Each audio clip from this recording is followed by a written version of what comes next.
Sunkalo su 10 i bɛ kɔlɔsi ta i bɛ ya latifu wurudi siɲɛ 100. Kana sɔn sunkalo su 10 ka pan i kunna k'a sɔrɔ i ma nin kɛ. Wallahi billahi ni maa o maa ye nin kɛ a kɛcogo la diɲɛ hami o hami b'i la Ala b'a dilan.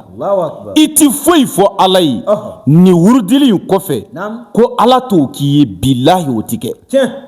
Seliji ta i ka jɔ 4 di Ala ma.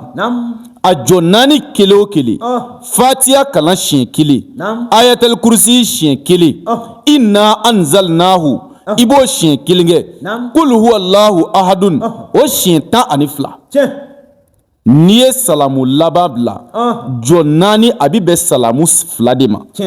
A salamu 2nan n'i ye salamu bila i bɛ kɔlɔsi ta i b'a wurudi ya latifu siɲɛ 100. Ko i tɛ nin kɛ diɲɛ haju foyi la fo Ala k'a dilan. Wa o dama tɛ dɛ Ala bi tila k'i ka jurumi kɔrɔw ɲun ka bɔ i kun k'u effacer ka bɔ yen i b'a fɔ chiffon bi lakɛrɛ effacer cogo min na. Ni suba de ye kana sɔn sunkalo su 10 ka pan i kunna n terikɛ ka sɔrɔ i ma nin kɛ. Wa o dama tɛ dɛ ko Ala bi tila k'i yɔrɔ janya jahanɛmɛ tasuma na. Ayi lahara don a tigi tɛ don jahanɛmɛ kɔnɔ abada. Maa min ye nafila in seli ka wurudili in kɛ ne ka kuma tɛ dɛ a bɛ kitabu kɔnɔ yan de. Billahi n'i y'a kɛ i b'a ye. I ye kuma faamuya. O tumana ɲɛnamaya fɛn bɛɛ ye sababu ye Ala ye nin di kira mantonw ma fusamantiya dɔ de kama.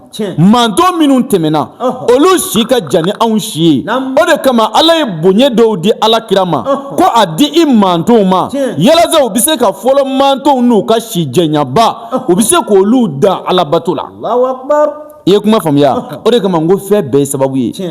N'i bɛ fɛ ka nafolo gosi k'a sɔrɔ sisan a dalilu bɛ kuranɛ kɔnɔ. Kana taa yɔrɔ jan dɛ suratul waqiya. I y'a faamu.